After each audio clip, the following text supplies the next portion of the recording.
మన ప్రభువును రక్షకుడును విమోచకుడును ఆశీర్వాదములకర్తే మన యేసయ్య అతి శ్రేష్టమైనటువంటి నామములో మీకందరికి శుభములు, అందరికీ శుభాభివందనాలండి. దేవుని మహాకృపను బట్టి ఈ 2020వ సంవత్సరం 7 నెలలు ప్రభు ఆయన కృపలో మన భద్రపరిచి కోట్లాది మంది ప్రజలు రోగముల చేత పీడింపబడుచున్నా, లక్షలాది మంది ప్రజలు మృతులైపోతున్నా,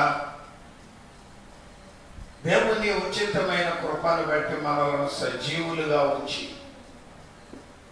ఈ 2020వ సంవత్సరము ఆగస్టు నెల 8వ నెల ఈ 2వ తారీఖు మొదటి పునరుత్థాన దినమందు ప్రభు సన్నిధిలో కూడి దేవుని యందు సంతోషించడానికి, ఆయన సన్నిధిలో కూడి ఆరాధించడానికి, ఒకవేళ మన సమాజముగా కూడి సంఘములలో కూడి ఆరాధించడానికి అవకాశం మనకు లేకపోయినా దేవుని మహాకృపను బట్టి మన గృహమే ఒక మందిరంగా మరల్చుకొని కుటుంబం అంతా దేవుని సన్నిధిలో ఏ రీతిగా గడిపే భాగ్యాన్ని పరిశుద్ధాత్మ దేవుడు మనకు అనుగ్రహించాడు. దాన్ని బట్టి నేను దేవుని స్తుతిస్తూ దేవుడు చేసిన కార్యాలు.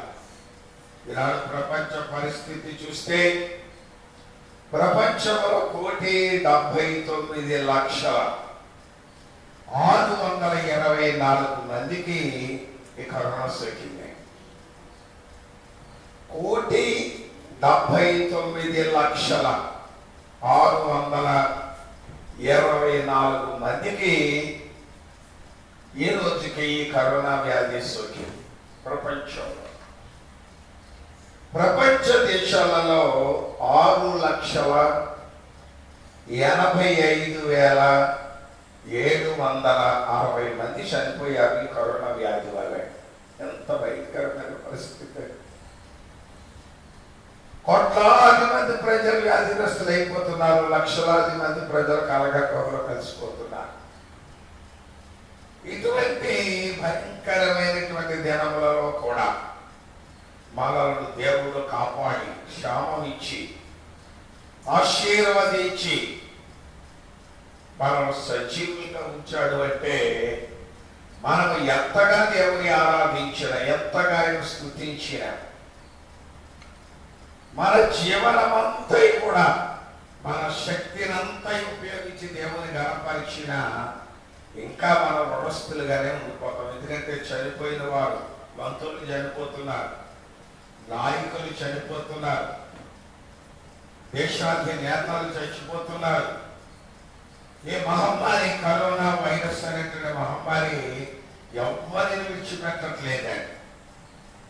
అయినా ఆ కృప కలిగిన దేవుడు మనల్ని కాపాడుకుంటూ వస్తున్నాడు.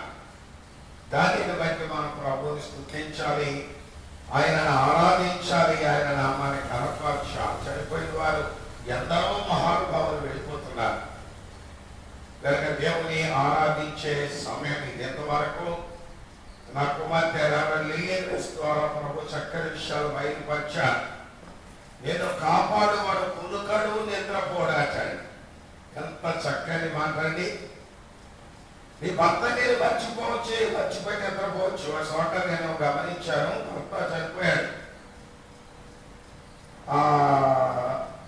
ప్రెజర్ బాక్స్ లో పెట్టి బాడీని అక్కడ పెట్టారు. అందరు కూర్చుని ఏడుస్తున్నారు. కట్టుకున్న భార్య నిద్రపోతుంది. నేను ఉన్నాను అక్కడ. నేను కొంతమందిని పిలిచి, చూడు ఆవిడ ఎవరు నిద్రపోతుందో. భర్త చచ్చిపోయి ఆ భర్త మా రిజర్వ్ బాక్స్ లో పెట్టాడు. ఇంకా సమాధికి తీసుకెళ్ళారు. వస్తున్నారు, బంధువులు వస్తున్నారు, చూస్తున్నారు, వెళ్తున్నారు. అతని భార్య మాత్రం గుర్రు పెట్టి నిద్రపోతుంది. నేను కూర్చున్నవాడికి ఏంటి సౌండ్, చనిపోయినట్టుగా తెలిసేలా సౌండ్ అవుతుందని నేను గమనిస్తే ఆ పక్కన భార్య కూర్చొని నిద్రపోతున్నారు. గుర్రెట్టి నిద్రపోతుంది. వాక్యం చెప్తుంది, నిన్ను కాపాడువాడు కునుకడు, ఇశ్రాయేలును కాపాడువాడు కునుకడు, నిద్రపోడు. ఒక్క క్షణమైన కన్ను మూస్తే బైబిల్లో ఉందండి, యేసు ప్రభువు వారంటండి గలిలయ సముద్రం మీద ప్రయాణం చేస్తున్నారు. శిష్యులు ఉన్నారు, వాడల ప్రభు కూడా అమర మీద కూర్చుని ఆయన కన్ను మూసాడు. కాస్త విశ్రాంతి తీసుకున్నారు, కన్ను మూసాడు ఆయన. ఆ సముద్రం మీద తుఫాను వచ్చింది. వెంటనే శిష్యులు పరిగెత్తి ఆయన లేపారు, ప్రభువా ఈ దోణి అలల చేత కొట్టుకుంటుంది, మునిగిపోయేలాగుంది అని ఆయనను లేపిరి అనంది. ఆయన లేచి దానిని గర్తించగా సముద్రము నిమ్మడమాగినాను. దేవుడు బిడ్డలా గమనించా, నేను కాపాడువాడు కురుకడు, నిద్రపోడు. ఇశ్రాయేలును కాపాడువాడు కురుకడు. తల్లి అయినా మరచను నిన్ను సృష్టించిన దేవుడు ఆయన నిన్ను విడిచిపెట్టడు. కాపాడు దేవుడు నా దేవుడే. ఎంత అద్భుతమండి. దేవుడు బిడ్డారా, ఈ హెచ్చరిక మాటలు విన్నప్పుడు నాకు మాట జ్ఞాపకం వచ్చింది. మరి దేవుడు నేను విడువడు, ఎడబాయడు, నేను కాపాడువాడు కురుకడు అని బైబిల్ చెప్తుంది కదా. ప్రభులు వారు ఇంత స్పష్టంగా చెప్తారండి. మనుషులు ఎందుకు చచ్చిపోతున్నారు? మనుషులకి ఎందుకు రోగాలు వస్తున్నాయండి? ప్రజలందరూ కూడా భయంకరమైన కరోనా అనేటువంటి ఈ మహమ్మారి నుంచి తప్పించుకోలేకపోతున్నారు. ఎందుకండి? ఎందుకు తప్పించుకోలేకపోతున్నారని చెప్తారు ఇవాళ. దేవుడి బిడ్డలారా మనం గమనించా, ఈ మనుషులు దేవుని మీద కోపపడుతున్నారట. నీ కోపమే నీ శత్రువు, నీ కోపమే నీ బ్రతుకుని పాడు చేస్తుంది. చూడండి, బైబిల్ గ్రంథంలో కొన్ని విషయాలు నేను జ్ఞాపకం చేస్తాను. నేను ఏదో చెప్దాం అనుకున్నాను. ఈ కరోనా గురించి అసలు కొన్ని ముఖ్యమైనటువంటి సంగతులు నేను సహకరించాలని మీతో మాట్లాడదాం అనుకున్నాను. కానీ నా కుమార్తె చక్కని హెచ్చరిక పరిశుద్ధాత్మ దేవుడు మాట్లాడిన కారణాన్ని బట్టి నేను అక్కడ కూర్చున్నప్పుడే నా అంశాలను నేను మార్చుకున్నాను. పరిశుద్ధాత్మ దేవుడు అంటున్నాడు, నేను కాపాడేవాడు కునుకోడు, నిద్రపోడు. ఇశ్రాయేలు కాపాడేవాడు కునుకడు, నిద్రపోడు అని వాక్యం సెలవిస్తుంది. మరి ప్రజలు ఎందుకు చచ్చిపోతారని అడుగుతారు కదా. ఎందుకు చచ్చిపోతారు? ఎందుకు రోగాలు వస్తున్నాయి? దేవుడు బిడ్డాల్సిన బైబిల్ గ్రంథంలో ఆది కాండం 4వ అధ్యాయము 5వ వచనాన్ని మనం చదువుకున్నాం. ఆది కాండం 4వ అధ్యాయము 5వ వచనం. కయీనును అతని అర్పణను ఆయన లక్ష్య పెట్టలేదు. కాబట్టి కయీనుకు మిక్కిలి కోపము వచ్చారు. దేవుని బిడ్డలారా మీరు గమనించండి. ఇక్కడ ఈ సంగతి మీకు అందరికీ తెలుసు. ఆదినరుడైన ఆదామునకు దేవుడు ఇచ్చిన ప్రథమ సంతానం కయీను. ఈ కయీను కదండి ఎవరి మీద కోపం వచ్చిందండి? దేవుని మీద కోపపడుతున్నాడు. ఈ కయీను అతని తమ్ముడైన హేబేలు వీళ్ళిద్దరు కూడా దేవుని మందిరానికి అర్పణలు తీసుకొచ్చారు. కయీను తన భూమిలో నుండి స్వేచ్ఛపరిచిన శ్రేష్టమైనటువంటి అర్పణ దేవుని దగ్గర తీసుకొచ్చాడు. తన తమ్ముడైన హేబేలు కూడా అతని కష్టార్జితములు అతనికి కలిగినటువంటి ఆ మందల నుండి చక్కని గొర్రెలను తీసుకొచ్చాడు. దేవుడు అట్టండి కయీను అర్పణ అంగీకరించలే, హేబేలు అర్పణ మాత్రమే దేవుడు అంగీకరించాడు. ఇది ఎందుకు అంగీకరించాడు, ఎందుకు అంగీకరించలేదో గత 2-3 వారాల క్రితం ఒక ఎపిసోడ్లో నేను విషయాలు మీకు మనవి చేశాను. కాబట్టి దేవుడు కయీను అర్పణ అంగీకరించలేదని కయీనుకి ఏమొచ్చిందని? కోపం వచ్చిందని. ఎవరి మీద? దేవుని మీద కోపం వచ్చిందటండి. కాబట్టి తన తమ్ముడైన హేబేలు మీద కోపం వచ్చిందటండి. బాగా గమనించండి.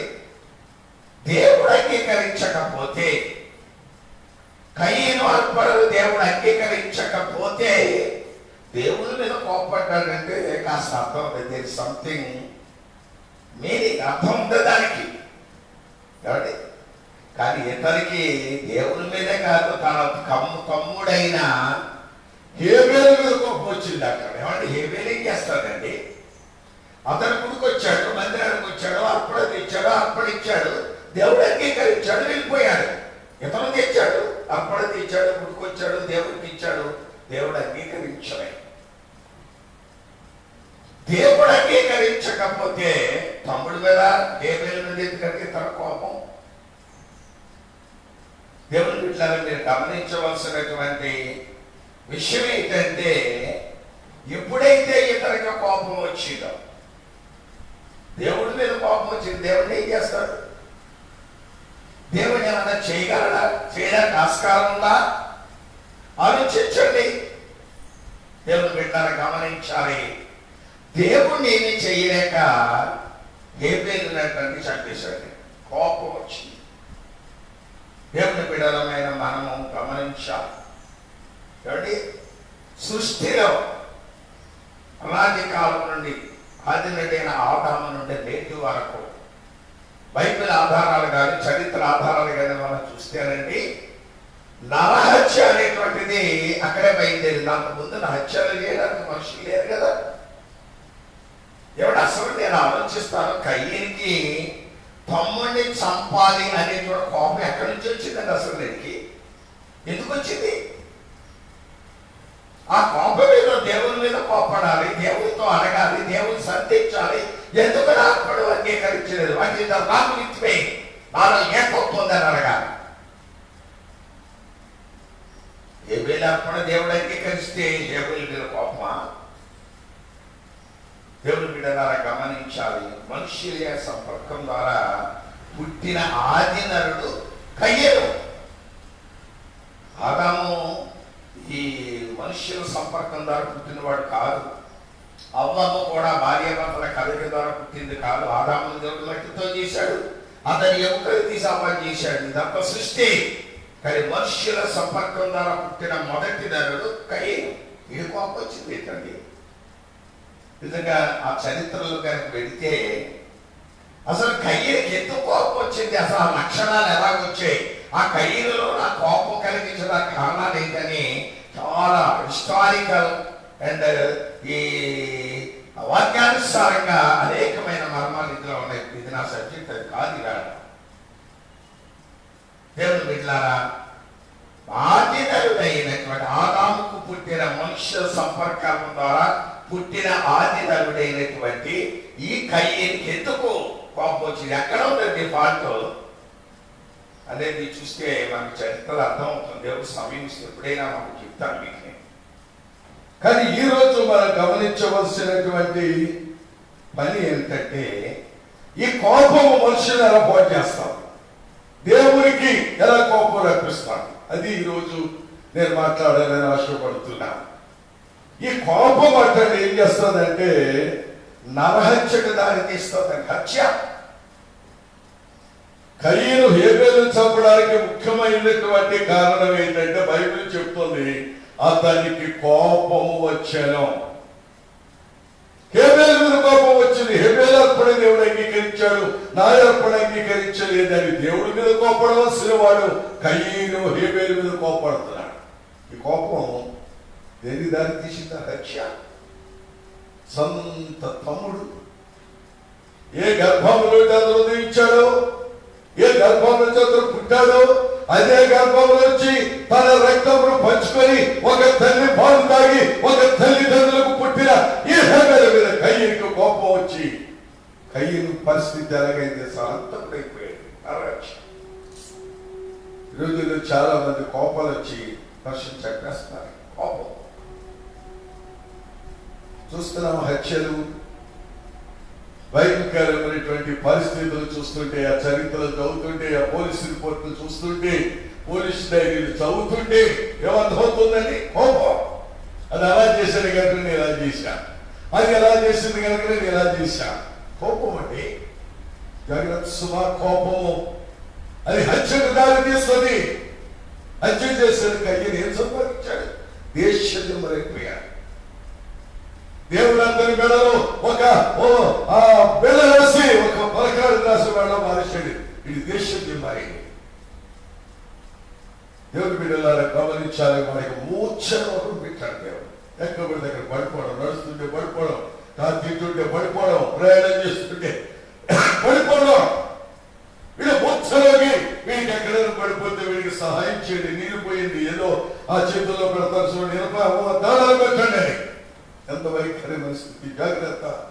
దైవ సన్నిధిలో దేవుని వాక్యం ఆలకిస్తున్న దైవ క్షేమమా, దేవుని బిడ్డలారా, నీ కోపం నీకు శత్రువు. నీ కోపం నీ హత్యకు దారి తీస్తుంది. ప్రపంచంలో మొట్టమొదటి కోపం కయ్యూరు దగ్గర బయలుదేరింది. కోపం వచ్చినది ఏం చేస్తారో తెలుసా? ఏం చేస్తారు? చేతులు ఏది ఉంటే తీసేయాలి. చూడండి, ఇంట్లో వంట చేస్తా కోపం వచ్చింది అనుకోండి, ఆ పిల్లడి మీద బాడేస్తారు, భర్త మీద బాడేస్తారు, లేకపోతే ఆ పరువుడి మీద బాడేస్తారు, కింద బాడేస్తారు, మీద బాడేసుకుంటారు. కర్రుంటే కర్రీ సిరేస్తారు, కత్తి ఉంటే కత్తి సిరేస్తారు, చేతిలో కత్తి పెట్టుంటే కత్తి పట్టి సిరేస్తారు. చేతిలో ఏది ఉంటే అది. దేవుని బిడ్డలారా, మీరు గమనించవలసినటువంటి విషయం ఏంటంటే, చాలా మంది అంటండి మాటలతో కూడా చెప్పేస్తారట. మనం ఒక ఆవిడ అంటుందండి, అయ్యారండి మా ఆయన రెండు వాయించిన నవ్వుడు బగలు పెట్టినా పర్లేదు కానీ మాటలతో చెప్పేస్తాడండి. మాటలతో చెప్పేస్తున్నాడు మా ఆయన అంటుంది. ఎంత విచిత్రంగా ఉందండి. అత్తగారు మాటలేని కోడలు ఎంతమంది ఆత్మహత్యలు చేసుకోవట్లేదు. అత్తగారి మాటలేని ఎంతమంది కోడలు విడిచిపెట్టి పారిపోవట్లేదు. ఎంతమంది వేరే సంసారాలు పెట్టుకోవట్లేదు. ఎంతమంది ఓ తల్లి కొడుకుని చాలా కూడా చేస్తున్నారు. కారణం నీ కోపం. అది చెప్తుంటే నాకు చాలా విచిత్రం అనిపించింది. మా ఆయన కొట్టినా పర్లేదు అయ్యారు, నన్ను 2 దెబ్బలు కొట్టినట్టే బాధపడు కానీ మాటలు చెంత చెప్పేస్తున్నాడు. బైబిల్ కూడానండి 26 గ్రంథంలో చూడండి, చక్కని మాటని మనం చూస్తాం. 26 గ్రంథం 18వ అధ్యాయము 18వ వచనంలో ఆనాడు ప్రజలంటండి చాలా ఆలోచన చేశారు. చూడండి 18వ అధ్యాయం 18వ వచనం. అప్పుడు జనులు ఇర్మియా విషయమై యుక్తి కలిగినటువంటి యోచన చేతము రండి. యాజకుడు ధర్మశాస్త్రము వినిపించక మానడు, జ్ఞాని యోచన లేకుండా ఉండడు, ప్రవక్త వాక్యము చెప్పక మానడు. వాని మాటలలో దేనిని వినకుండా మాటలతో వాని కొట్టుదుము రండి అని చెప్పుకొనుచుండిరి. అతని మాటలు ప్రజలు వినకుండా ఉండేలాగా మాటలతో అతనిని కొట్టుదము. ఆది మా హెబ్రీ భాషలో కానీ కింగ్ జేమ్స్ భాషలోకి వెళ్తే మాటల చేత చంపుదమని ఉంది.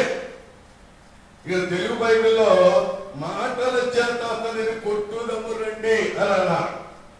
కానీ ఓల్డ్ లాంగ్వేజ్ లోకి మనం వెళితే కింగ్ జేమ్స్ వెర్షన్ కానీ ఆదిమ హెబ్రీ కానీ అరబిక్ భాషలో కానీ చూస్తే మాటల చేత చంపుదము రండి అని ఉంది. మాటలతో చచ్చిపోతారు. ఎంతో మంది అంటుంటారు, అయ్యా నేను కుర్రాడు ఇలాగే మాట్లాడానండి అంతే వెళ్ళిపోతాను పడిపోయండి, ఈ మాట్లాడానండి కింద పడిపోయండి. మాట చేత చంపేస్తున్నారు. జాగ్రత్త. విశ్వాసమైన నీవు, దేవుని బిడ్డవైన నీవు, దేవుని సాకుడు అయిన నీవు, దేవుని స్వార్థికురాలైన నీవు, నీ కుటుంబ వ్యవస్థ స్థిరపడాలి అంటే నీ మాటలు కోపం లేకుండా స్థిరపరచుకుని జాగ్రత్తగా మాట్లాడటం నేర్చుకోవాలి. విశ్వాసమైన నీవు, దేవుని బిడ్డవైనటువంటి నీవు నీ జీవితంలో బాగా నువ్వు జ్ఞాపకం చేసుకోవాలి. బైబిల్ గ్రంథంలో చాలా జాతుల మనుషులు ఉన్నారు. అందులో బెరచీయులని ఒక జాతి ఉంది. బైబిల్ గ్రంథం నిర్గమకాండంలోకి మనం వెళ్ళినట్లయితే అక్కడ కొన్ని రకాల జాతులు, ఆనాడు యెరూషలేములో 7 రకాలైనటువంటి మనుషులు అక్కడ ఉన్నారు. వారిలో పెరిచీయులు. ఈ పెరిచీయులు వారి చరిత్ర కనుక మీరు చదువుకుంటే వారి కోపానికి గుర్తు. మనిషిని కదిలితే కాదు కోపం, కొంతమంది కదిలితే కోపం, కొంతమంది మాట్లాడితే కోపం. మొన్న ఒక ఆయన బాబు ఒక ఆయన అడిగి బాగున్నారా అని అన్నాడు. బాగున్నావు లేదు, కనపట్లేదు నీకు అన్నాడు. అప్పుడు అన్నాడంటే ఈ మధ్య మీరు అసలు కనపట్లేదు గుళ్ళోని అని అంటారంటే, కనపట్లేదా కళ్ళజోడు తీసుకో అన్నాడు. కళ్ళజోడు తీసుకుంటే కనపట్లేదు అన్నాడు. గుడికి రావట్లేదు భయ్యా, గుళ్ళు కనపట్లేదు అని అంటే ఆడేమంటున్నారు, కళ్ళు కనపడకపోతే కళ్ళజోడు తీసుకో అన్నాడు. మాట తీరాది, అది బద్ధత. దేవుని బిడ్డవైన నీవు గమనించవలసినటువంటి విషయం ఏమిటంటే కోపం అట్టండి నరహత్యలకు దారి తీస్తాడు. కోపానికి దారి తీస్తాడు. కోపం నీ జీవితాన్ని పాడు చేస్తుంది. నీ మాటల చేత విమర్శలు చంపొద్దండి. చాలా మంది ప్రసంగాలు చెప్తే మనుషులు సంఘానికి పారిపోతారు. కొంతమంది సాక్ష్యాలు చెప్తే గుడికొచ్చారు, గుడి మానేస్తారు. కొంతమంది ప్రార్థన చేస్తే అయ్యో నా గురించి ఏం చేస్తున్నారు అని ఆ మాటల చేత సంఘాలు పాడైపోయిన పరిస్థితులను నేను చూశాను. దేవుని బిడ్డలమైన మనం గమనించాలి. మీ కోపం అటండి, అది హత్యకు దారి తీస్తుంది. రెండవ మాటను చూద్దాం. కోపం వల్ల కలిగేటువంటి నష్టాలు ఏంటని చెప్తున్నాను. లేవి కాండంలో చూడండి చక్కని మాట. 19వ అధ్యాయం 19వ అధ్యాయము 18వ వచనాన్ని మనం చదువుకున్న ఆఖరి వచనం అనుకుంటాం. చూడండి, లేవి కాండం 19వ అధ్యాయం 18వ వచనం. కీడుకు ప్రతి కీడు చేయకూడదు, కీడులకు ప్రతి కీడు చేయవద్దు. ఈ ప్రజల మీద కోపం ఉంచుకొనక, ఈ ప్రజల మీద కోపం ఉంచుకోవద్దు. దేవుని బిడ్డారా, దేవుడే యెహోవా దైవజనుడైనటువంటి మోషే ద్వారా ఇశ్రాయేలీతో మాట్లాడుతున్నాడు. నా ప్రజలారా, నా జనాంగమా, మీరు ప్రజల మీద కోపపడకండి. ఎవరి మీద అండి? ప్రజల మీద కోపడద్దు. దేవుని వాక్యం సెలవిస్తుంది, నీ కోపం అటండి ప్రజలకి బాధ కలిగిస్తుంది, ప్రజలను నీకు శత్రువులు చేస్తుంది. ఈ ప్రజల మీద కోపపడుతున్నావు కారణం ఏంటో తెలుసా? నీలో భక్తి లేదు, నీలో విశ్వాస్యత లేదు, నీలో ప్రార్థన జీవితం లేదు. రాజు అయినటువంటి దావీదు చక్కగా మాట్లాడతాడు. కీర్తనల గ్రంథం 119వ సంకీర్తనలో 11వ వచనంలో చక్కని మాటను చెప్తాడు. చూడండి, 119వ కీర్తన 11వ వచనం. నీ ఎదుట నేను పాపము చేయకుండా దేవుని దగ్గర ప్రార్థన చేస్తున్నాడు. ప్రభువా, నీ ఎదుట నేను పాపము చేయకుండానట్లు నా హృదయంలో నీ వాక్యమును ఉంచుకొని ఉన్నా. హృదయంలో ఏముండాలండి? వాక్యం ఉండాలి, దేవుని మాటలు ఉండాలి, దేవుని ఆత్మ ఉండాలి. దావీదు అంటాడయ్యా, నేను నా హృదయంలో పాపము చేయకుండాలాగునా, నేను చెడిపోకుండా ఉండేలాగునా, నేను వారికి అవమానం కాకుండా ఉండేలాగునా నా హృదయంలో నీ వాక్యమును ఉంచుకొని ఉన్నా. వాక్యం వింటున్న సహోదరుడా, యవనస్తులారా, నీ హృదయంలో ఏముంది? సినిమా ఉందా? సీరియల్ ఉందా? ద్వేషం ఉందా? కక్షలు ఉన్నాయా? వాక్యం ఉందా? వాక్యం వింటున్నావా? వాక్యం ఆలకిస్తున్నావా? వాక్యానికి లోపడుతున్నావా? వాక్యానికి సమీపించావా? వాక్యం వినడానికి నీళ్ళు మందిరంగా మార్చుకున్నావా? దావీదు ఏడుస్తున్నాడు, అయ్యా, నేను పాపము చేయకుండానట్లు, నేను దుష్కార్యములు చేయకుండానట్లు, నేను దుర్మార్గపు పనులు చేయకుండానట్లు నా హృదయంలో నీ వాక్యమును ఉంచుకున్నాను. దేవుని వాక్యము, వాక్యం అనగా దేవుడు, వాక్యం అనగా శక్తి, వాక్యం అనగా బలము. ఈ వాక్యం నీలో ఉండాలి. అందుకే వాక్యం కొరకు ప్రజలు తహతహలాడిపోతున్నారు, వెతుకుతున్నా. రాత్రి నేను కొన్ని కారణాలకు సాంకేతిక పరమైనటువంటి లోపాలు, అలాగే మేము ఏదో కార్యక్రమంలో ఉండటం, సమయానికి చేరుకోలేకపోవటం వల్ల రాత్రి లైవ్ ఇవ్వలేదు. చాలా మంది నాకు మెసేజ్లు పెట్టారు, ఫోన్లు చేస్తున్నారు, అయ్యా ఏంటి మా కార్యక్రమం రావటం లేదు, ఇవాళ లైవ్ ఉందా, వాక్యం చెప్తున్నారా, మేమంతా కూర్చొని ఎదురు చూస్తున్నామండి అని ఎంతో మంది నా సెల్లో చాలా మంది మెసేజ్లు పెట్టారు. చాలా మంది నాకు, నా కుమార్తెకు ఫోన్ చేశారు, ఏంటి లైవ్ ఇవ్వట్లేదు, ఏమైంది, వాక్యం వరకు తాపలాడుతున్నా. దేవుడు నిన్ను ప్రేమించి నీ పిల్లలు కూర్చోబెట్టి దేవుడు నీకు అవకాశం ఇచ్చి ఈ వాక్యాన్ని దేవుడు నీకు అందిస్తుంటే వింటున్నావా? వినగలుగుతున్నావా? వినడానికి ప్రయత్నిస్తున్నావా? వింటున్నావు, మంచిది. ఈ వాక్యాన్ని హృదయంలో ఉంచుకుంటున్నావా? రాజైన దావీదు అంటాడు, అయ్యా, నీ వాక్యం నా హృదయంలో ఉంచుకున్నా. నీ ఎదుట నేను పాపము చేయకూడనట్లు, నీ ఎదుట నేను చెడిపోకూడనట్లు, నీకు అవమానం కలిగించకుండా ఉండేలాగా నా హృదయంలో నీ వాక్యము ఉంచుకున్నానయ్యా. ఎంత చక్కని ప్రజ, విశ్వాసమైన నీవు, దేవుని బిడ్డవైన నీవు, వాక్యము నీలో ఉంటే, నీ హృదయములో ఉంటే అది నేను పాపం చేయలేము. వాక్యం లేకపోతే పాపాలకు పరిగెడతావు, పాపాలకు దాసులైపోతావు, పాపాన్ని చురుక్కుంటావు, పాపాలను బ్రతుకుతావు, పాపములను జీవిస్తావు. దేవుని బిడ్డగా మీరు గమనించవలసిన విషయం ఏంటంటే, వాక్యము నీలో ఉంటేనటండి ఏ తప్పు నుంచి ప్రజల మీద కోపపడగలగండి. మొదటిగా మనం చూచాం, కోపపడితే హత్యకు దారి తీస్తుంది. రెండవది, కోపడితే ప్రజల మీద కోపం నీలో ఉంటే ప్రజల మీద కోపపడతాం. మూడవదిగా చూడండి, మొదటి సమూయేలు గ్రంథం 18వ అధ్యాయంలో చక్కని మాటను మనం చూస్తాం. సమూయేలు మొదటి గ్రంథం 18వ అధ్యాయము 8వ వచనం. ఆ మాటలు సౌలునకు ఇంపుగా ఉండనందున అతడు బహు కోపం తెచ్చుకొని అతడికి బహు కోపం వచ్చిందండి. దేవుని బిడ్డలు గమనించాలి. ఇక్కడ మీకు బాగా తెలిసినటువంటి రాజు, ఇశ్రాయేలుకు మొదటి రాజు సౌలు. సౌలు కంటే బహుగా కోపం వచ్చేసింది అక్కడ. ఎందుకు? ఎవరి మీద? యవనస్తుడైనటువంటి దావీదు మీద సౌలు కోపం వచ్చిందని. ఫిలిష్తీయులు అర్థం చేయడానికి ఎవరు లేరు, సైన్యం భయపడిపోతుంది. ఆ గొలియాతును చూసి వాళ్ళ భరతుడు నిలబడితే ఇశ్రాయేలీయులు భయపడిపోయి పారిపోతున్నారు. ఒక యవనస్తుడు, దావీదుని యవనస్తుడు ఆ యొక్క గొలియాతును చంపడానికి వెళ్ళి అతనిని నరికి అతని తల పట్టుకుని వచ్చేస్తున్నాడు.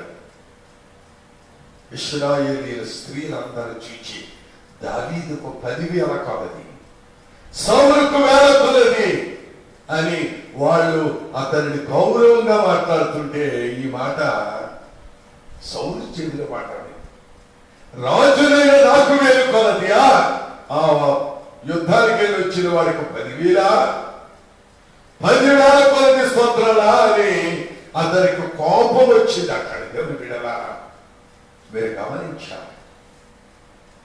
ఈ రోజుల్లో చాలా మందికి, ఇప్పుడు సంఘాల్లో కూడా ఎవరైనా ఓ పాస్టర్ గారిని విశ్వాసులు బాగా ప్రేమించారనుకోండి, విశ్వాసులు ఆయన చుట్టూ తిరుగుతున్నారు అనుకోండి, విశ్వాసులు ఆయనే కావాలి అని తిరుగుతున్నారు అనుకోండి, మిగతా పాస్టర్లకి కోపాలు ఇచ్చేస్తాయి.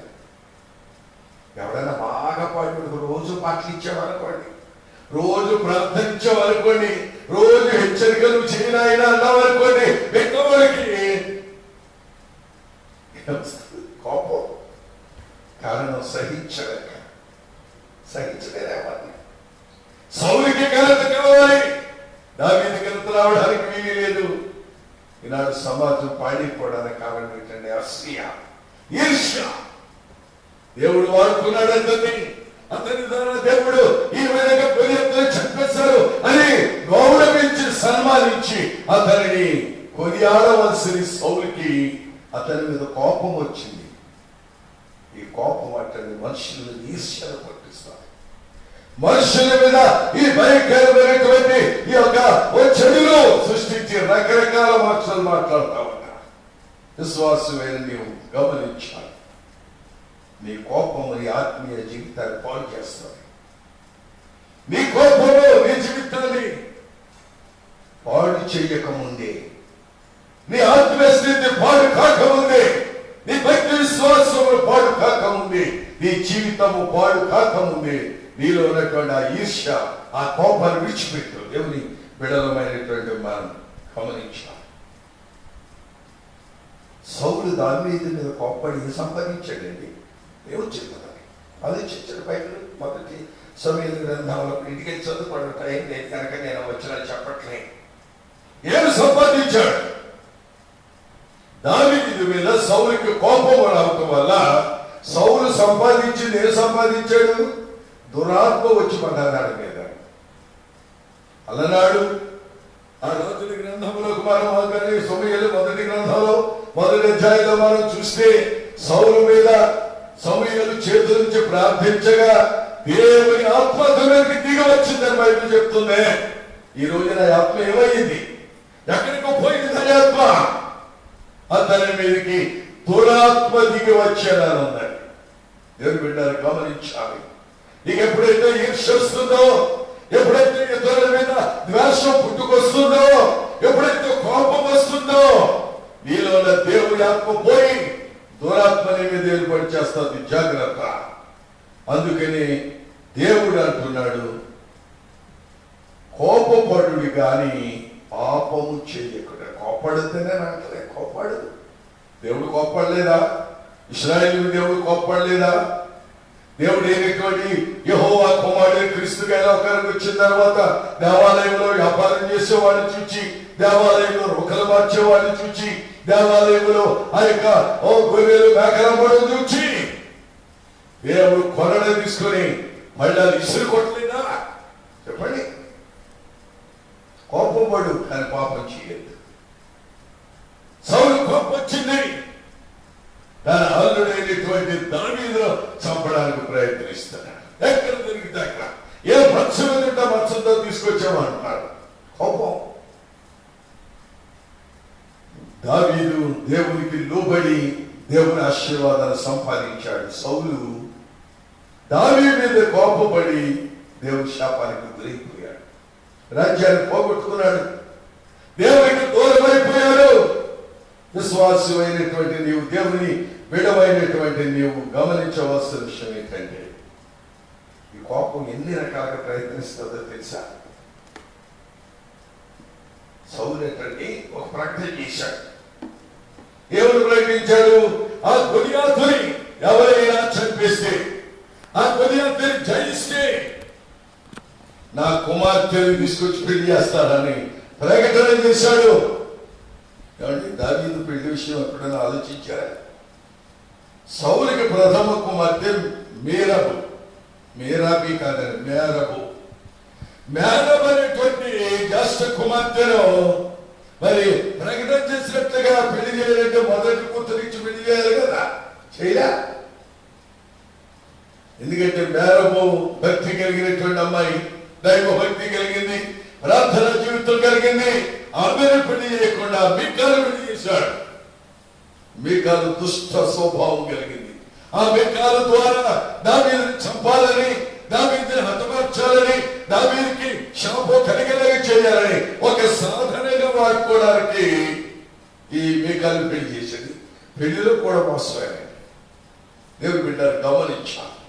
విశ్వాసమైన నీవు, దేవుని బిడ్డవైనటువంటి నీవు కోపం అట్టండి. దేనికి కారణం అంటే దోషణకు, అసూయకు, కక్షకు, చివరికి ప్రాణం తీయడానికి కూడా వెనుకాడని స్థితిని మనం గమనించగలుగుతున్నాం. 4వది చూద్దాం. చూడండి, రాజులు 2వ గ్రంథం 5వ అధ్యాయం 11వ వచనం చదవండి. రాజులు 2వ గ్రంథం 5వ అధ్యాయము 11వ వచనాన్ని మనం చదువుకున్నాం. అందుకు నయమాను కోపము తెచ్చుకొని తిరిగిపోయి ఇట్లా నేను దేవుని బిడ్డలను గమనించండి. ఇక్కడ నయమానుకు కోపం వచ్చిందట. ఇదంతా విచిత్రంగా ఉందండి. దేవుని బిడ్డలు మీరు గమనించాలి. రాజుల 2వ గ్రంథంలో 5వ అధ్యాయంలో మనం బాగా గమనించినట్లయితే ఇశ్రాయేలు రాజు అయినటువంటి మరి ఆ రాజ్యములకు సేనాధిపతి అయినటువంటి నయమాను మహాపరాక్రమశాలి, కానీ కుష్ఠరోగి ఉంది అక్కడ. దేవుని బిడ్డలు గమనించాలి. ఈ కుష్ఠరోగి అంటండి పైకి వేషం బాగానే ఉంటుంది. యుద్ధానికి వెళ్ళినప్పుడు, రాజ్యానికి వెళ్ళినప్పుడు, ఆ రాజుగారి యొక్క సమావేశానికి వెళ్ళిన చక్కగా మేకప్ చేసుకొని చాలా శృంగారంగా అందంగా బయలుదేరి వెళ్తున్నాడు. ఈ కుష్ఠరోగి సంగతి భార్యకి తెలుసు, ఇంటిలో పని చేస్తున్న ఇశ్రాయేలు చిన్నదానికి తెలిసాడు, ఎవరికి తెలియదు. ఈ సంగతి గమనించింది. ఆ ఇశ్రాయేలు చిన్నది గమనించి తన యజమానుడి భార్యతో అంటుందమ్మా, మా దేశంలో మా రాజ్యంలో ఒక దైవ సేవకుడు ఉన్నాడు, ఎలీషా అని గొప్ప దైవజనుడు ఉన్నాడు. ఆయన దగ్గర యజమానుడు ఉంటే ఆయనకు స్వస్థత వస్తుందమ్మా, ఆ కుష్ఠరోగాన్ని దేవుడు బాగు చేస్తాడమ్మా, ఆయన అద్భుతం చేస్తాడమ్మా అని ఆ ఇశ్రాయేలు చిన్నది చెప్పిందండి. చిన్నది చెప్పిన మాట విని వెండి తీసుకున్నాడు, బంగారం తీసుకున్నాడు, పట్టు పీతాంబరాలు తీసుకున్నాడు, రథం ఎక్కాడు, కూడా సైన్యాన్ని వెంట పెట్టుకున్నాడు. కొంతమంది సైన్యాన్ని తీసుకొని, పనివారిని తీసుకొని వెళ్ళిపోతున్నాడు. ఇశ్రాయేలు చెంద చెప్పినట్లు ఎలీషా దగ్గరికి వెళ్ళాడు. రథం మీద కూర్చున్నాడు.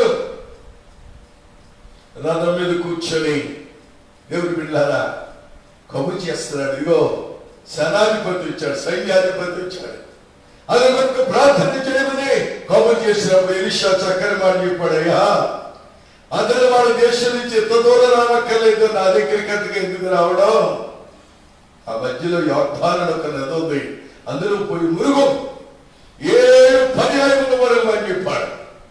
ఇంతలో ఈ కోపం వచ్చింది. ఏదో దైవజనుడు గుడారంలోంచి వస్తాడు, ఆ గుహలోంచి బయటకు వస్తాడు, తన చెయ్యి నా మీద ఊపుతాడు, ఏదో ధైర్యం మోస్తాడు, నా తల మీద చెయ్యట్లేదు వర్తనం చదువుతాడు, ఏదో చేసాడు బాగు చేస్తాడు అనుకుంటే యోర్దాను నదిలో మురగమంటాడు ఏంటి? మా దేశంలో నదులు కంటే ఈ యోర్దాను గొప్పదా?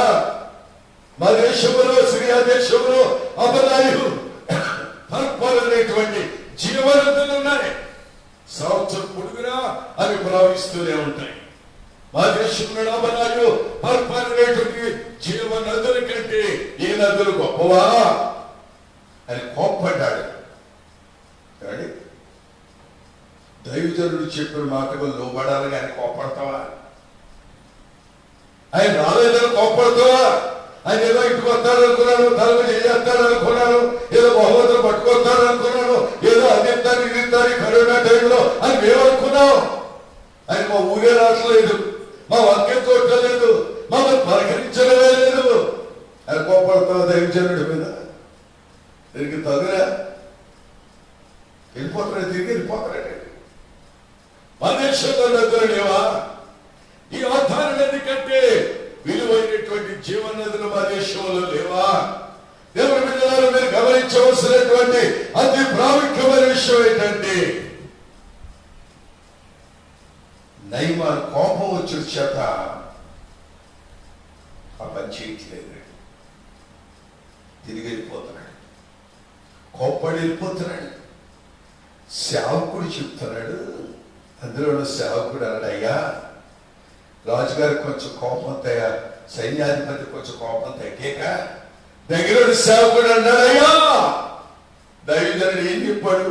డబ్బులు అంటా అన్నాడా, కాలుగా అంటా అన్నాడా, బంగారం పట్టరా, వెండి బంగారాలు పట్టరా, పట్టు పేదలు పట్టరా, నా ఎత్తు నిలువెత్తు బంగారం పట్టరా అన్నాడా? అన్నాడు. ఈ రోజుల్లో పాస్టర్లు ఎలా తయారైంది తెలుసా? మనం కాబట్టి అంటాను, దైవజనుడి దగ్గర ప్రార్థన చేయించుకోవాలంటే నెత్తిమే చేసి ప్రార్థన చేస్తేనటండి 10,000 కట్టాలట. కౌంటర్లో 10,000 కట్టేసి కోపరించుగా లైన్లో నిలబడితే పాదిరి గారు తరపు చేసి ప్రార్థన చేస్తాడట. పాదిరి గారితో ఫోటో తీసుకోవాలంటే 15,000 కట్టాలట. ఎక్కడ రేట్లండి? మరొక ఆయన సభలకు పిలిచాడు, పిలిచి నన్ను అంటున్నాడు, 5 రూపాయలు ఆయన పిలిచానండి అన్నాడు. మరి ఏడన్నాను, రాలేదండి అన్నాడు. ఎందుకు రాలేదన్నా? ఆయన అన్నాడట, ఇగో అడ్వాన్స్ పంపించు 10,000, బ్యాంక్ అకౌంట్ పంపాడట, ఈ అకౌంట్ 10,000 అడ్వాన్స్ అయ్యి అప్పుడు నేను వస్తాను మీ మీటింగ్కి అన్నాడట. ఎంత విచారం అండి! దేవుని వాక్యాన్ని డబ్బులు కొమ్ముకుని బోధకులు ఎక్కువైపోయారు. డబ్బిస్తేనే మరో చోటకి మీటింగ్కి వెళ్ళాను. ఆ మీటింగ్లో నాకు కూడా వచ్చింది. ఆయన అన్నాను, కాసేపు వాకింగ్ చెప్పబోయా, పెద్దడు కదా, నాకు మాటలు చెప్తే బాగుంటుంది అంటే నిలబడి 2 నిమిషాలు 3 నిమిషాలు నేను మాటలు చెప్పేసి కూర్చున్నాడే. నేను అనుకున్నాను ఒక అరగంట మాట్లాడుతారు కదా అంటే, కూర్చున్నాక అడిగాను, ఏమయ్యా ఎంత జనం ఉన్నారు, 2-3 మాటలు చెప్పి సరిపెట్టేసి ఏంటి అంటున్నాడు. వాళ్ళు ఇంటికి తిండికి ఈ బాక్స్ వాళ్ళు అడ్మిషన్, వాళ్ళు ఎత్తిన భోజనం కాదు, ఎత్తిన పనికి ఈ మాత్రం చాలంటే ఎత్తుకుని పిక్కోవడం అంటున్నాడు. నాకు చాలా విచిత్రం అనిపించిందండి. దేవుడి మీద డబ్బులు ఇస్తే కాకపోవడానికి వస్తావా? కానుకలిస్తే సంపాదికి వెళ్తావా? కానుకలిస్తే పెళ్ళికి వెళ్తావా? కానుకలిస్తేనే కానీ ఏం చేస్తావా? ఎలీషా లాంటి భక్తులు కావాలి నాడు సంఘానికి. దేశం బాగుపడాలంటే, ప్రపంచం బాగుపడాలంటే దేవుని మీద మీరు గమనించవలసిన విషయం ఏంటంటే, ఎలీషా లాగా నిస్వార్థమైన సేవ. నీ వేటి నీ దగ్గర ఉంచుకో, నీ బంగారు నీ దగ్గర ఇచ్చుకో, నీ కానుక నీ దగ్గర ఇచ్చుకో, పో. దేవుని బిడ్డ ఎంత చక్కని మాట చెప్పాడు. ఆ శిష్యుడు సేవకుడు అంటున్నాడు, అయ్యా బంగారం మట్టి ఇవ్వడానికి తెచ్చావు, వెండి తెచ్చావు, వస్త్రాలు తెచ్చావు, ఏది అడిగితే ఇస్తానికి మమ్మల్ని అందరూ ఎండ పెట్టుకొచ్చావు, దయచేసి ఏమి అడగలేదు కదా, అర్థాన్నతిలో మడగమన్నాడు కదా అన్నాడు. కొంచెం బుర్ర పనిచేసింది. నువ్వు ఇలాగే వెళ్ళిపోయే వరకు ఇంటికి వెళ్ళిపోతావు, నీ రోగం అలాగే ఉంటుంది, రేపు మాపు బయటపడుతుంది, రోగంతో చచ్చిపోతావు, నీ బ్రతుకు నాశనమైపోతుంది అని సేవకుడు చెప్పాడు. ఇద్దరు వ్యక్తులు కనపడుతున్నారు. ఇశ్రాయేలు చిన్నది నయమాని ఎలీషా దగ్గరికి నడిపించి, సేవకుడు యోర్దాను నదిలో మునిగేలా చేశాడు. ఎంత అద్భుతమైన మాట విని సరిపోని యోర్దాన్ అనే పదానికి అర్థమైంది తెలుసా? మీరు డిక్షనరీలో కాన్ఫిడెన్స్ చూడండి, చక్కని మాట. యోర్దాన్ అనే దానికి ఏ పదం ఇచ్చాడు? పై నుండి పారున్నది అని ఇచ్చాడు. ఎక్కడి నుంచి అవుతున్నది? పై నుంచి పారున్నది. యోర్దాన్ అనేటువంటిది హెబ్రీ మాట. ఆ హెబ్రీ భాషకు తెలుగులో అర్థం ఏంటంటే పై నుండి పారున్నది, పై నుంచి వస్తుంది. అటండి యోర్దాను నదికి వెళ్ళాడు. 7 సార్లు మునిగేటప్పటికి అతని శరీరం అట్టండి పసిపిల్లది ఎక్కువైపోయింది. ఎంత అద్భుతం! ఈ రోజుల్లో ఇదే మాట పెట్టుకుని చాలా మంది వ్యాఖ్యానాలు, ఇదిగో ఆయన 7 వారాలు రావాలి, 7 ప్రార్థన చేయాలి, 7 సేవకులు పిలుచుకోవాలి. కాబట్టి అంటుంది 7 పిలిచాడండి అయ్యగారు మీతో పాటు అంటుంది. ఎందుకు అమ్మాయిలు అందరూ అన్నారు. అంటే 7 ఉండాలండి, 7 ప్రార్థన చేయాలంట, 7 వారాలు రావాలంట. ఏమండి 7 ఏంటి? ఒక్క క్షణంలో దేవుడు బాగు చేస్తాడు. రక్తస్రావం కలిగిన స్త్రీతో అన్నాడు, నేను ఆమె వస్త్రపు చెక్కు 7 సార్లు ముట్టుకోలేదు, 7 వారాలు నేను ముట్టుకోలేదు. వస్త్రపు చెక్కు ముట్టగానే ఆమె రోగం తక్షణమే తగ్గిపోయింది. అదే 38 సంవత్సరాలు పడి ఉన్న వాడితో దేవుడు అంటున్నాడు, నువ్వు లేచి పరిపెత్తుకో. ఇలాగ 7 సార్లు వస్తాను, 7 సార్లు కలిగిస్తావు అని పరిపెత్తుకోవాలి. కానీ తక్షణమే లేచి తను పరిపెత్తుకొని పరిగెత్తాడు. ఇలాంటి వ్యర్థమైనటువంటి ప్రసంగాలు వస్తే ఎంతో మూఢనమ్మకాలు, ప్రజలను మోసపుచ్చడం. దేవుని బిడ్డ మీరు గమనించవలసినటువంటి అతి ప్రాముఖ్యమైనటువంటి విషయం ఏమిటంటే ఈ యొక్క నయమాను కోపము తగ్గించుకోలేచాడు. కోపం పారిపోయినా చేసింది. అక్కడ చక్కని మాట మనం చదివాం కదా, 5:11 రాజులు 2వ గ్రంథంలో అతడు కోపపడి తిరిగి వెళ్ళిపోతాడు. కోపం అంటాడు భక్తి నుంచి దూరపరుస్తాడు, సంసారం నుంచి దూరపరుస్తుంది, నీ బ్రతుకుని పాటు చేస్తుంది. ఈ కోపం ద్వారా ఎన్నో సంసారాలు శిథిలమైపోతున్నాయి, ఎన్నో సంఘాలు పాడైపోతున్నాయి, ఎంతో కష్టపడి కట్టినటువంటి సంఘాలు నాశనమైపోతున్నాయి. దేవుని బిడ్డలు గమనించవలసిన విషయం ఏంటంటే విశ్వాసులైన నీవు కోపం మాని యోర్దాను వారుగా పై నుండి పోరాడుతున్నట్లుగా పై నుంచి దిగి వచ్చిన నా యేసయ్య దగ్గర ఆయనను కలు, ఆయనలో విశ్వాసం వచ్చు, ఆయనలో మునుగు. యోర్దాను నదిలో మునిగినట్లుగా క్రీస్తులో నువ్వు జీవిస్తే, క్రీస్తు నందులో విశ్వాసం ఉంచితే, అది పాపరోగం కావచ్చు. నయమానికి శారీరకంగా కుష్ఠరోగం ఉంది. ఈ రోజున ఎంతో మందికి ఆత్మీయ కుష్ఠరోగాలు ఏమిటి? ఆత్మ వంక పెట్టుకొని, ఆత్మ పేరు పెట్టుకొని, సంఘాల పేరు చెప్పుకొని, చెట్టు పేరు చెప్పుకొని కాయడం పోటారు చూడండి. అలాగా మనం ఆయన రాజమండ్రిలో 5 మార్కెట్ దగ్గర మామిడి పళ్ళు కొందామని ఆగాను. చాలా చక్కని పళ్ళు అక్కడ పెట్టాడు. నేను కార్ ఆఫ్ చేసి పళ్ళు మాట్లాడుతుంటారు అంటున్నాడు. ఈ చెట్టు పళ్ళు అండి అంటున్నాడు. అప్పుడు నేనన్నా మా ఊళ్ళో ఎవరో 10 కాస్తాయి కాయలన్నా, మామిడి పళ్ళు అంట చెట్టుకాయలు అంటే అంటున్నాడు. అప్పుడు నేను దగ్గరతో ఉన్నాను, ఇది ఊళ్ళో చెట్లు కాస్తాయట, మన ఊళ్ళో ఎవరో 10 కాస్తాయా మామిడి పళ్ళు? అంటే మామిడి పళ్ళు 10 కాస్తాయా? మామిడి పళ్ళు చెట్టుకాయ కాస్తున్నాయి. చెట్టు పేరు చెప్పి కాయలు అవ్వకుండా దేవుడి పేరు చెప్పుకుని బతుకుతున్నారు. సేవాన్ని బ్రతుకుతున్నారు. ఉద్యోగాలు సద్యోగాలు ఊడిపోయాక, పళ్ళు ఊడిపోయిన తర్వాత పని పాటగా లేక, ఖాళీగా కూర్చుని ఏ పని చేయలేక, ఎందుకు పనికిరాక ఈ సంఘాల పేరు ఎత్తుకొని, సేవ పేరు ఎత్తుకొని మేము సేవ చేస్తాం. ఏం చేస్తాం దేవుడి కొరకు?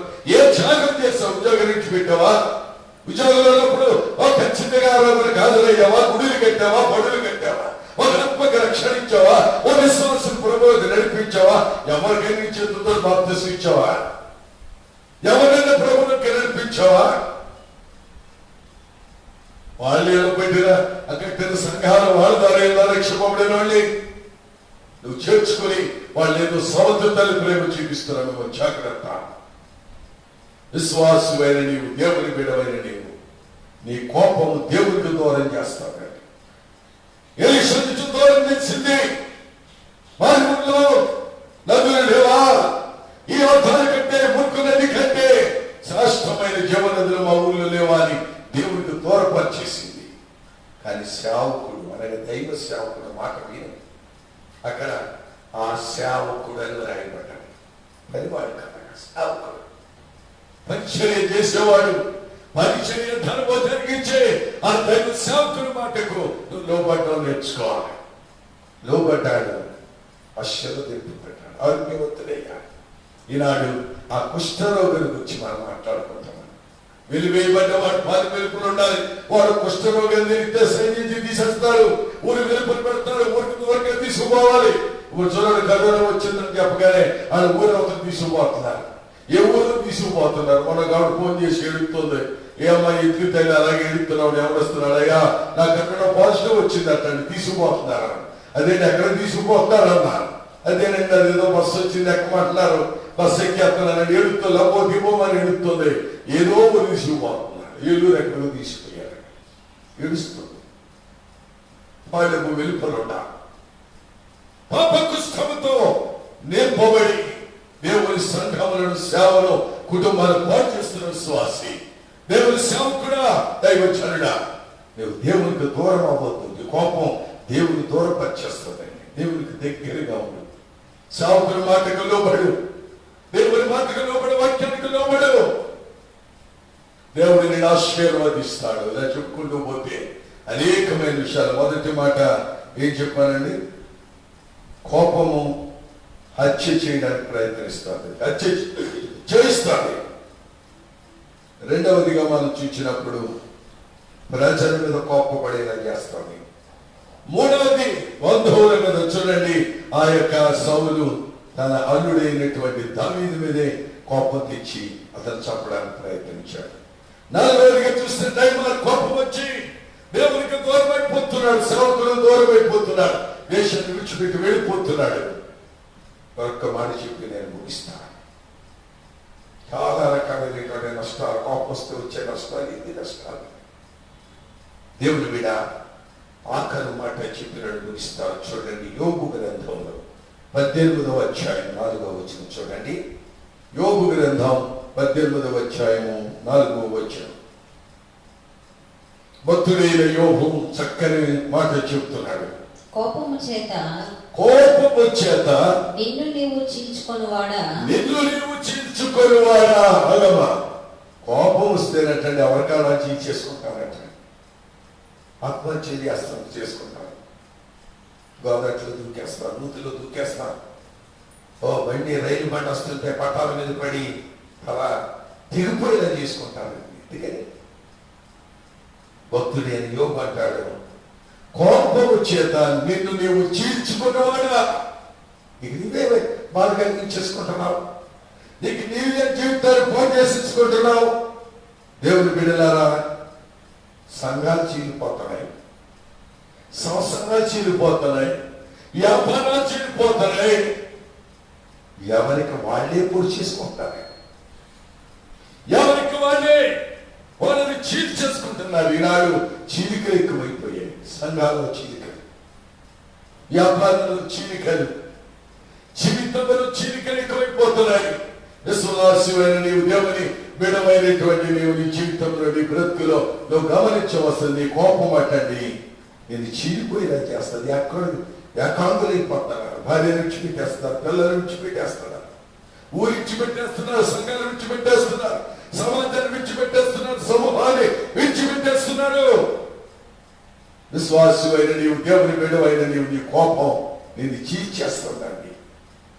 విశ్వాసగా నువ్వు గమనించవలసినటువంటి విషయం ఏమిటంటే, ఎందుకు నీ సంసారం చిరిగిపోయింది? నేను విదేశాలకు వెళ్ళినప్పుడు ఓ సహోదరుని నా దగ్గరకు చేస్తున్నాడు. అయ్యా, మేము ఎంతో ప్రేమగా ఉండేవాడు, పెళ్లి చేసుకుని ఇండియా నుంచి వచ్చేవాడు ఇక్కడికి. వచ్చగా పరిస్థితులు మారిపోయాయి. ఆమె దాని నాదైపోయింది, నా దారి నాదైపోయింది, పిల్లలు దిక్కుమాలు అయిపోయి ఇలా ఉంటున్నారు. అమెరికాలో అది కామన్, న్యాచురల్ కామన్ అనమాట అండి. కాంట్రాక్ట్ పెళ్లి చేసుకుంటారు, వాళ్ళు వెళ్ళిపోతారు, పిల్లలు బతుకుతారు. ఆ కచ్చి చేసిన అక్కడికి వెళ్ళిన తర్వాత ఆ భార్య ఎక్కడ ఉంటుందో కలుక్కుని నేను అక్కడికి వెళ్ళాను. ఆవిడ అడిగానమ్మా, ఇండియా నుంచి వచ్చారే, ఎంత అన్యోన్యంగా ఉండేవారు అక్కడ మీరు, ఎందుకు మీ సంసారం ఇలా చీలిపోయిందంటే, ప్రతిదానికి కోపడతారండి అంటుంది.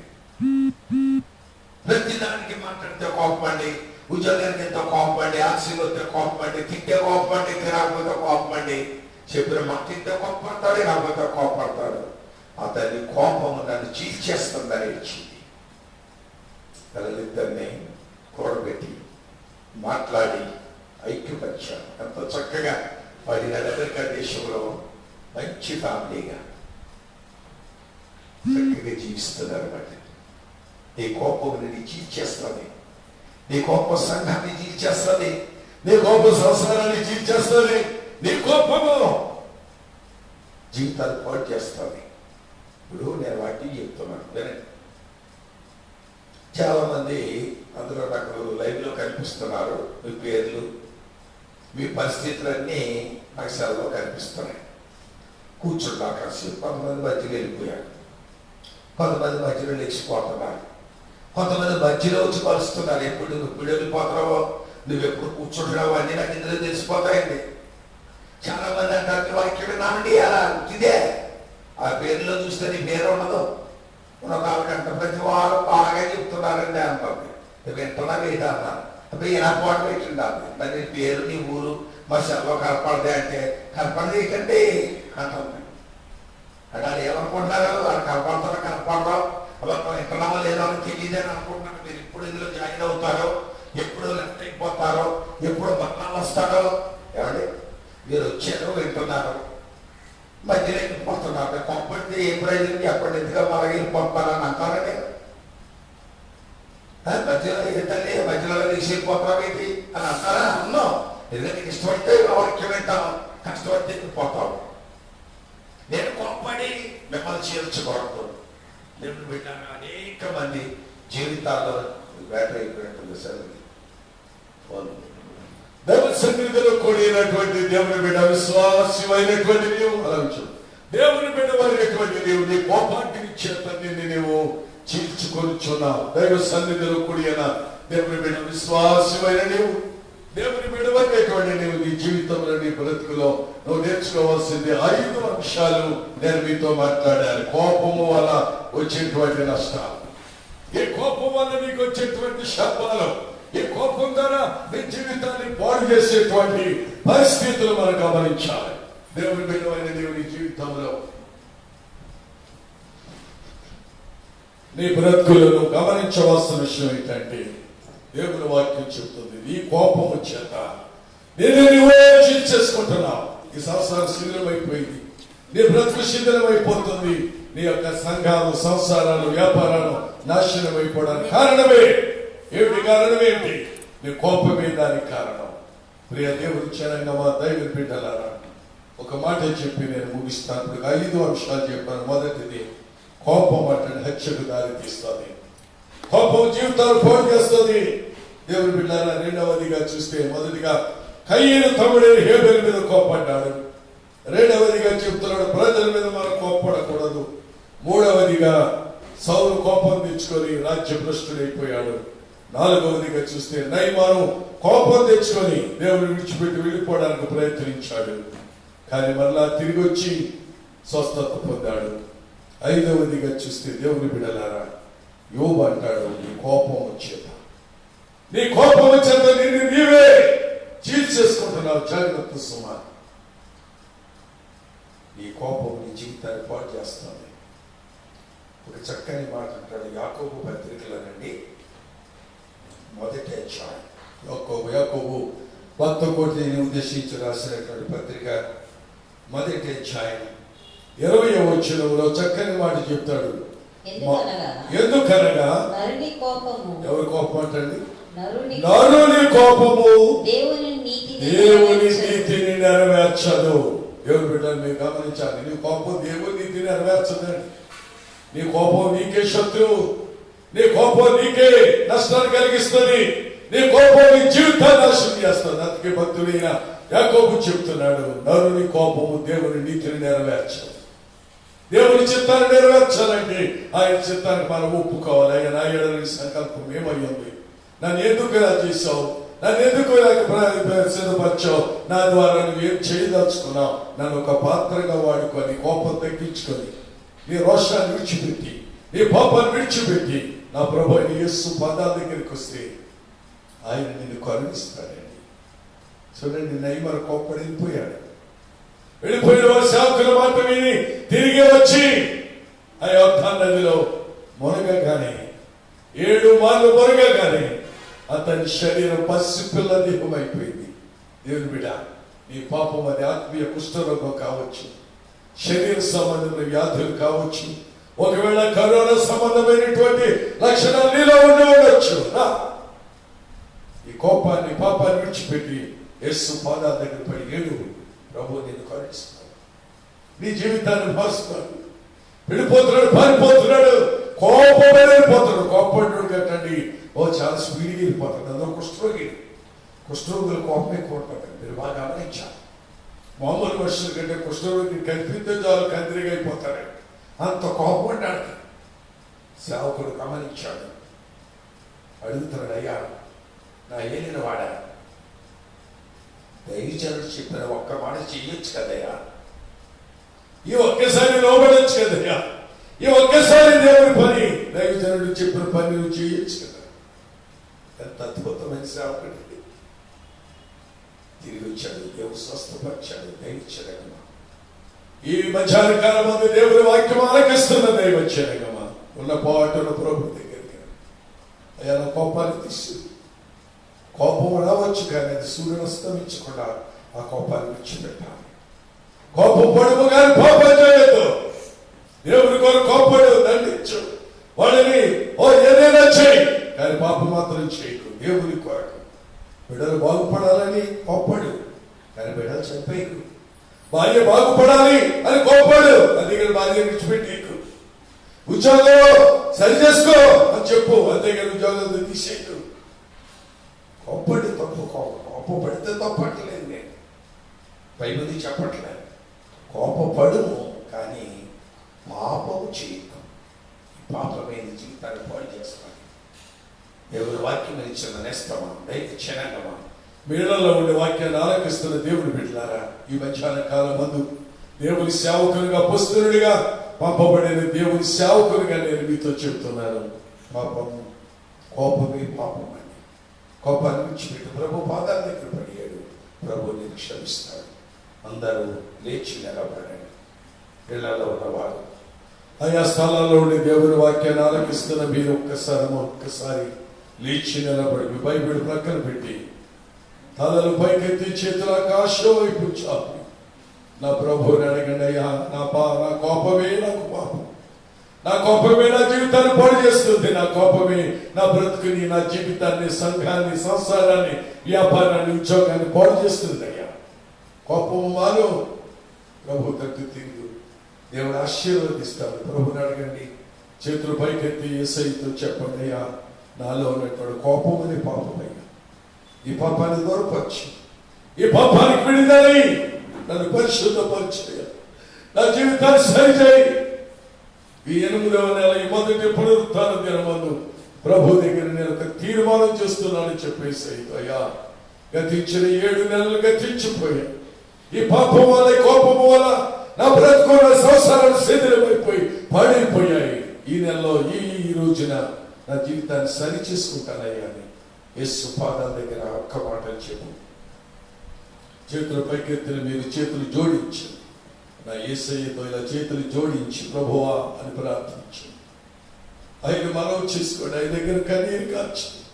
నా దేవుడు స్వస్థపరచు, నా దేవుడు కనికరించు దేవుడు, నా దేవుడు నిన్ను ఆశీర్వదించు దేవుడు.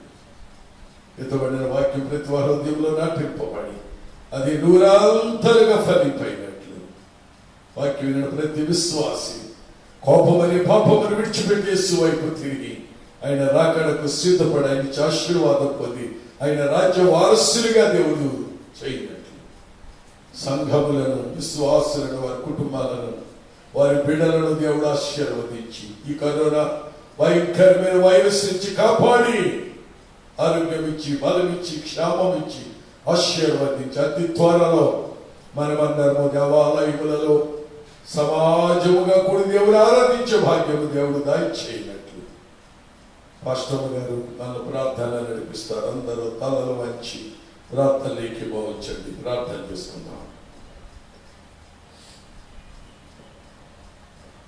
ప్రార్థన చేస్తున్నాం. మహాపరిషుద్ధుడు, మహోన్నతుడు, సర్వాధికారి నీగా నామములు స్తోత్రం తండ్రి, స్తోత్రం నాయన. నిన్న నేడు నిరంతరం వ్యాపిస్తున్న నా ప్రభు కృపల తండ్రి కలిసిన తండ్రి గుండ్రతా నుంచి గుండ్రతానికి సజీవైనట్లుగా కాచి కాపాడి భద్రపరిచి తండ్రి భయంకరమైన కరోనా వైరస్ వల్ల తండ్రి నాయన స్తోత్రం. నీ సన్నిధిలో ప్రభావైనా అనేక రీతిగా కూడి మీరు స్థుతించడానికి తరుణం లేనప్పటికీ కొద్దివారుగా నీ సన్నిధిలో చేరి ఈ విధంగా మహిమచ్చి భాగ్యం తెచ్చేసినందుకు లెక్కలే స్తోత్రం. ఎక్కడ చూసిన భయంకర విపత్తులు, మరణాలు ఎన్నెన్నో జరుగుతున్నాయి తండ్రి. నీ కాపుదల లేకపోతే మీ విధంగా జీవించడం నాయన నీ స్తోత్రం. దాసులు వచ్చి గంభీరమైన వర్తమానికి లెక్కలే స్తోత్రం తండ్రి. కాపుదల ఎన్ని అనేక రీతిగా తండ్రి వాక్యాలు విన్నా తండ్రి.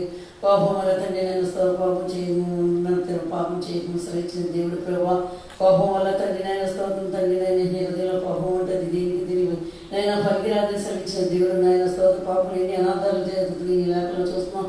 ఈ భయంకర దినంలో కడబడ దినంలో తండ్రి నాయన స్తోత్రం వాక్యాలు నెమరు వేసుకొని వాక్యాసాలను జీవించట్లు సహాయం తెచ్చండి. ఈ లైవ్ ద్వారా ఎంతమంది కూలి ఉన్నారో నీ స్తోత్రం తండ్రి నాయన స్తోత్రం తండ్రి. వారు ఆశ్రయించండి. ఎవరు ఆశ్రయించారు, ఎవరు బలహీతున్నారు, ఎవరు సమస్తున్నారు, సమస్త ఎరిగిన దేవుడితో ఈ కరోనా వైరస్ ద్వారా త్వరగా విముక్తి చేసి అందరూ కలిసి సన్నిధిలో సంతోషించే భాగ్యం దయచేసేట్లు ఎవరు మట్టుకు హృదయాల్లో ప్రార్థన చేయాలని కోరుచున్నాం నాయన స్తోత్రం. మా కొరకు ప్రయత్నిస్తూ బిడ్డలందరినీ పేరు ఆశ్రయించండి. బుజ్జి సేవలు పరిచయం విషయం జ్ఞాపకం చేసుకుని పద్మారాజు విద్యా సంస్థలు మమ్మీ ప్రశాంత్ బిడ్డను ఆశ్రయించండి. ఈ కార్యక్రమం బిడ్డలందరినీ పేరు ఆశ్రయించి దీవించి సహాయం చేయమని యేసుక్రీస్తు పరిశుద్ధం